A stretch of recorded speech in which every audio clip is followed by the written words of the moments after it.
Hi, I'm Daphene Koch, and I'm an associate professor in the Building Construction Management Department in the College of Technology. I've been working with service learning, for probably over 5 years now, and I've continually built different programs in multiple classes. Some of the great things that I'm doing now is I have a study abroad program to Costa Rica that has a service learning component. It's an embedded class that meets throughout the semester, and then during spring break we go to Costa Rica, and starting with one student that went and we worked in a village partnering with the ag school.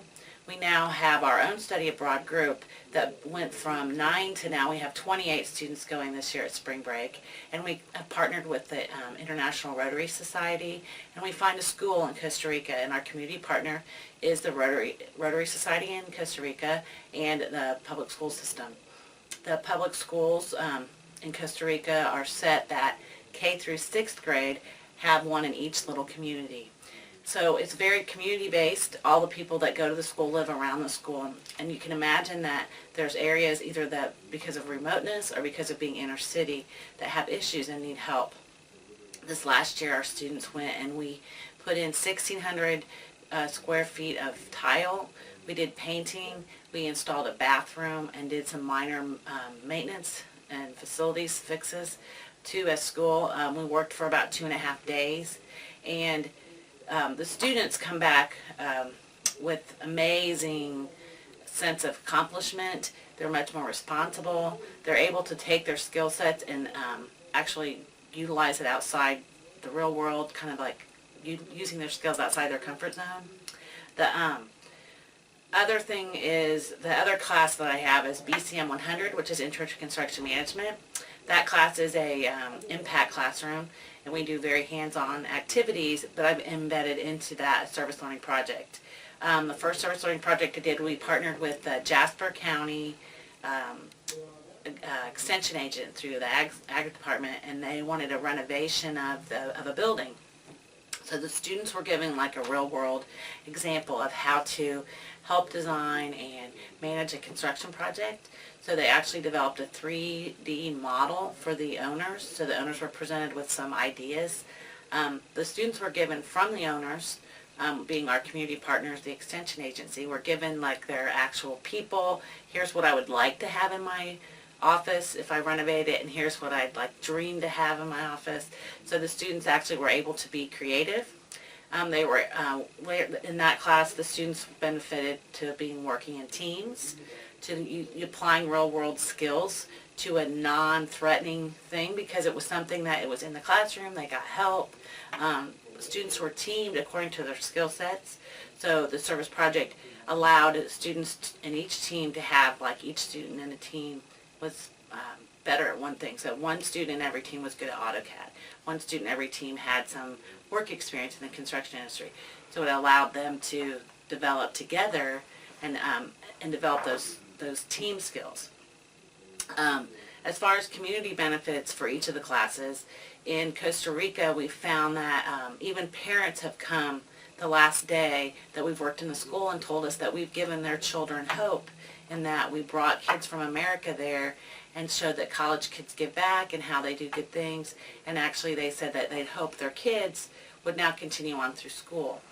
So in Costa Rica, every kid gets to go from K through 6th grade in their community, but in order to go to the high school and go on, they have to, have either ride a bicycle or get on a bus, or maybe their family has a car.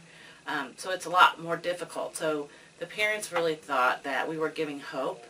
The community now is so excited. Last year they made us a thank you note. One year they made us a certificate of thank you. The little kids sang a song to us. So you can really tell the community. Our students kind of get a little teared up and realize the giving back in that international sense. For the people in my BCM 100 class, we now have community partners with the Extension Agency, and this year we actually worked with the ROTC people in the Purdue Armory. And we developed, they want to try and fix up the inside of the armory, so students developed posters with their ideas, and the posters were presented at an open house for the military after a football game in the fall. And that gave the students, now they had other people come up to them and say, oh, I saw your poster in the armory. And it gave the feedback to even our older students in the department that saw that the freshmen were doing this kind of work. It was really exciting. So it gave the freshmen really a connection to this community now, because they've seen a different part of Purdue. And the community partners have all been very excited about what the product was, and now they have things to build on. In the short, a challenge to the service learning is the short period of time. So we only have 16 weeks. So I would love to be able to develop an idea and build the idea, but we don't have that. So some things for the future is possibly developing something where I could bring it into the next level class, so that we could like develop ideas in one class, and then the next class could actually build the product perhaps. So we're always coming up with new ideas with the service learning. We're always looking for new partners. Teaching tips we want to incorporate in their class. Don't be afraid to challenge the students. I feel that the service learning part is that the students actually have to find some knowledge on their own.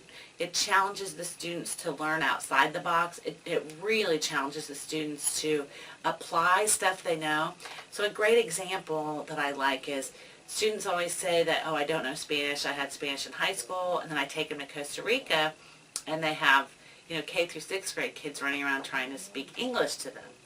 Well, then they're like, oh, if a 6th grader can speak English, I can speak Spanish, right?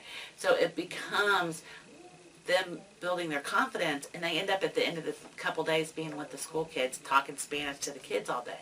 So I believe that service learning really helps students like apply their skill set, because they're able to use their creative side and their technical side, and they're able to, but they have guidance, and they're able to work with other students. It's not, they're not afraid, and they really, build on that. I believe it's something where they can go above and beyond. It brings kids outside their shell. I've watched the kids grow, and I've had them come back to me later and talk about, one student used the project from his freshman year during an interview to get a job for the summer job. So it's the idea that they're producing a product that is good for someone else, like in a community. So if they're going to do that in a community, then a work person would say, wow, if you did that for a community, you could definitely do that for my company. So, anytime, I wouldn't be afraid to ask other professors who have done it. There's a service learning fellows page at Purdue. There's great resources in the Center for Instructional Excellence at Purdue that help with the service learning ideas. And I'm hoping that maybe this video will help other people become motivated. Thank you.